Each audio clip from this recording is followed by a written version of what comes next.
Why did this Florida man spit at a judge? Let me explain. In Martin County, Florida, Evan Paul McCulloch was brought into court for a status hearing. Is what we call a special status inmate.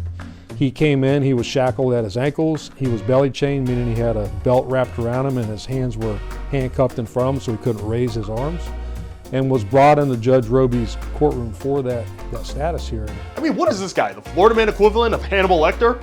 With Evan wearing more chains than Flava Flav, obviously it was going to take a lot for him to try anything in the courtroom. But you know what you can't chain up? The untamable spirit of the Florida man. Also spit, you can't chain spit. So Evan leans back like he's freaking Neo and launches that loogie right towards the judge. First of all, why would you do that? And second of all, did it at least land on the guy? Because if not, that's kind of embarrassing.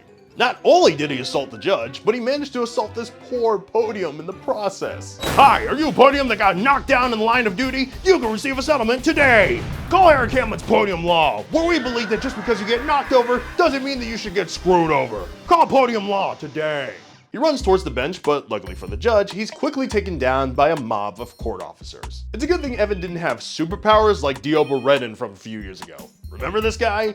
Yikes. Our special response units and courtroom bailiffs did exactly what they're trained to do. Our court security deputies actually came initially in front of Judge Roby to put a barrier between the defendant and the judge and try to protect him. Well, at least the judge was protected and managed to stay dry in the process. But as this individual was being tackled to the ground, he again turned and spit again and actually struck the judge as he was falling to the ground. No, not Florida man spit. That's gotta be deadlier than alien blood. Evan's day in court ended quickly after the loogie launch, and my guess is he's gonna be in a lot more trouble now. What's the craziest thing that you've seen in a courtroom? Get in the comments and let me know.